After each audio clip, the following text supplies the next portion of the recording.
Mark's wear. But this is what it looks like sis! So flawless! Nagbubuo siya dito sa under eyes ko, you can see. Hello everyone! It is Lou, and for today's video, this is very exciting because itatry natin for the first time at i-review natin yung Get Ready With Me Cosmetics Radiance Tint. You know, this is worth hyping for because meron siyang 12 shades. I've heard about this nung nagpunta kami sa Get Ready With Me office with Trisha. Yung vlog ko yun nung punta kami Cavite. Tapos, nandun na yung samples, okay, tapos tinatry na ni Trish, sabi niya, ay, ang ganda, ganyan. Ako, hindi ko ini-swatch talaga, hindi ko talaga ginagala. So, no. Gusto ko kapag launch na, tapos final na dun ko matatry, like sa vlog ko gusto itry. Last night, actually, nahihirapan ako. Nag-iisip ako, paano ko siya hindi mako-compare sa Asian Co na concealer. Kasi like, kung napanood niyo yung review ko, okay, fave talaga yung Asian Co concealer. So, iniisip ko, hala, baka maging bias ako sa Asian Co kasi kakatry ko lang, tapos sobrang nagustuhan ko talaga. Like, ilang days ko na ginagamit, yun yung ginagamit kong concealer and stuff. But then, nung binasa ko itong kanilang pamphlet, first of all, ganda, okay? Meron siyang 12 ways to use. Number 1, to spot conceal, even out yung skin tone. Number 2, brighten under eye circles, highlight the face. Number 3, mix with your favorite gel or cream-based moisturizer para maging tinted moisturizer. Mix it with your favorite serum for tinted serum. Use it as a sheer or full coverage makeup base. Use as a contour bronzing product. Mix with your favorite cream blush to sheer it out para kung gusto nyo i-tone down yung pagka-pink or pagka-red ng blush nyo. Mix it with your foundation para kuha nyo yung right shade sa inyo. Clean up and sharpen edges ng brows, liner, and lip. Use it as an eyeshadow base. Make sure to set it with powder. Use to create cut crease eye makeup look. Use to neutralize lip color before applying lipstick or lip tint. And halos lahat naman dito nagagawa ng normal concealer, but the fact that you can use this as a sheer or full coverage makeup base, this makes it a foundation. So this is not a concealer lang. It's in the name. It's Radiance Tint. So it's like all around makeup base. So as you know, throughout the video, magkakaroon tayo ng iba't ibang lighting situation dahil nakadepende tayo sa araw. So they also provided a swatch sticker. Hindi pa rin siya perfect kahit na may sticker na siya.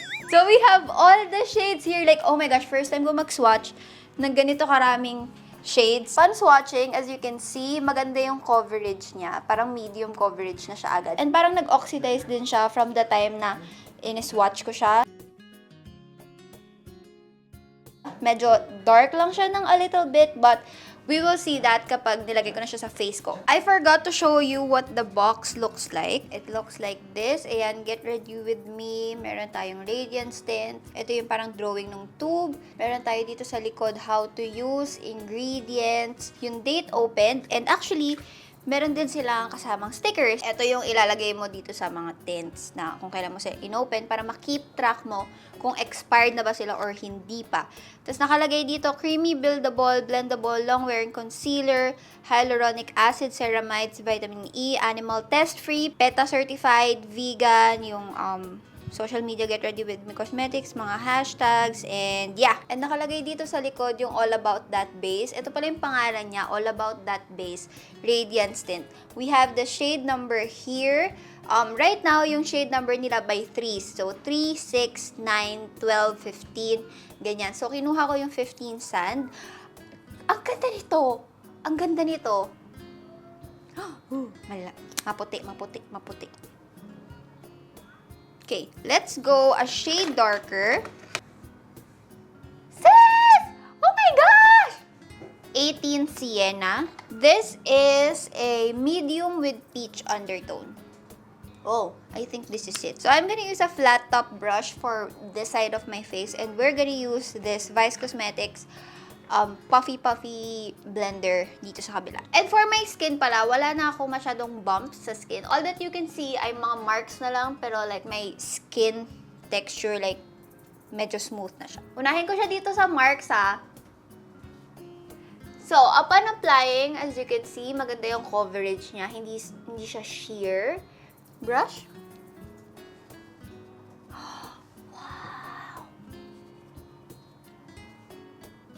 Okay. So, continue ko na siya dito sa rest of my face ditong side. Okay, bad idea ata yung kinalat ko siya. Baka matuyo siya agad. Meron siyang amoy vanilla. So, this is one layer nung Radiance Tint sa face ko. Para siyang matte foundation na merong medium coverage. Ang ganda, oh! We're gonna use this to spot conceal. So, kapag ganito, pag spot conceal, itap-tap nyo na lang yung brush nyo. Hindi nyo na kailangan i-drag katulad ng ginagawa ko kanina. Sis! It's like, it's gone.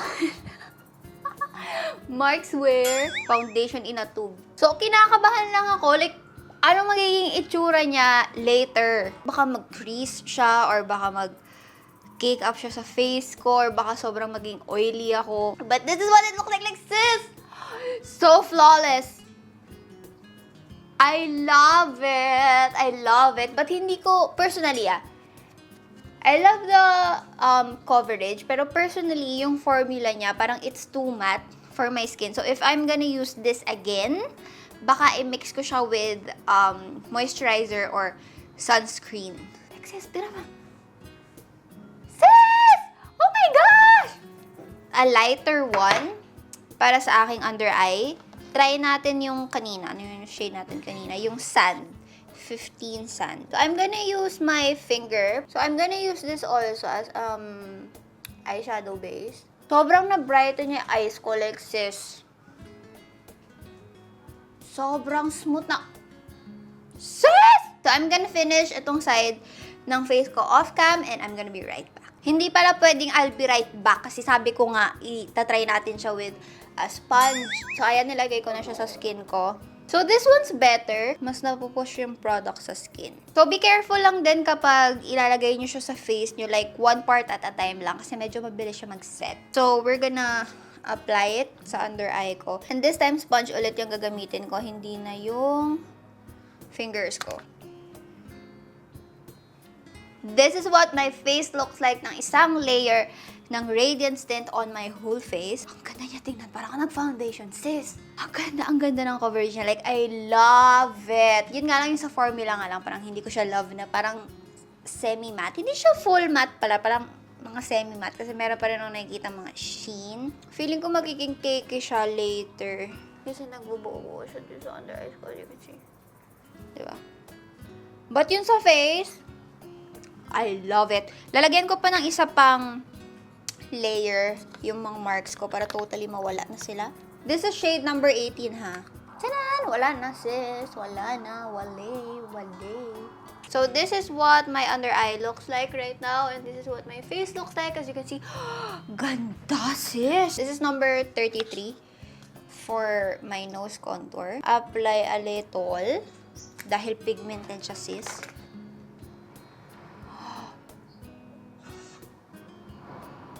We're gonna blend. Oh my God!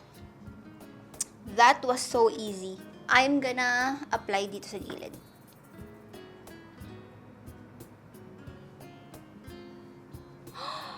Oh my God! Oh my God! Oh my God! Too much.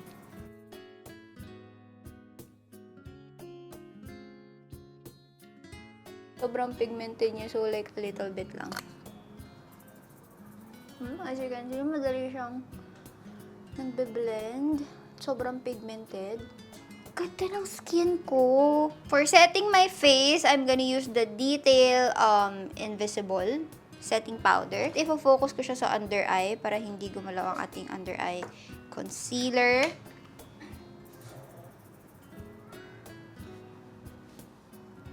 Hindi siya masyadong halata sa camera, but in real life, parang medyo naging yellow toned ako ng a little bit.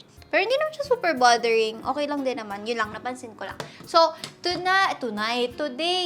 right now, right now is 12:30 ng tanghali and I'll check back on you guys later to check kung ano na ang status ng aking face. Concealer update. Okay, concealer update. Wala nang liwanag. 8:30 na, meaning 8 hours na siyang nasa face ko. At sis, hindi natuloy yung line sa under eyes ko. Like, meron siya, pero hindi siya yung super bothering na crease talaga, na sobrang drying. No. At ang ganda pa rin. Tingnan pa rin skin ko.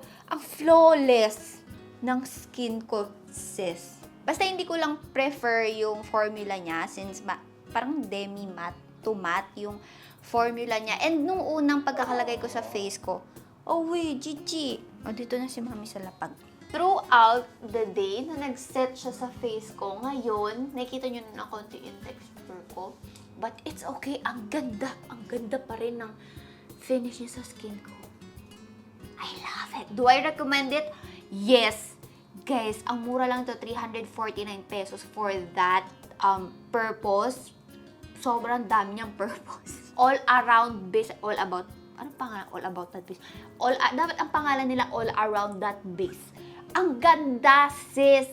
Well, as a concealer, hindi siya comparable dun sa Isian Co. Yung formula ng Isian Co for concealer for me, like, the best talaga. Hindi niya matatapatan si Isian Co pagdating sa concealer. But, the fact na pwede mo siyang gamitin as base makeup, like, hindi mo mako-compare yung Isian Co doon. Like, no doubt. Papakita ko sa inyo yung photos na tinake ko kanina at makikita nyo dyan, sobrang smooth ng skin ko. Wala yan kahit anong filter.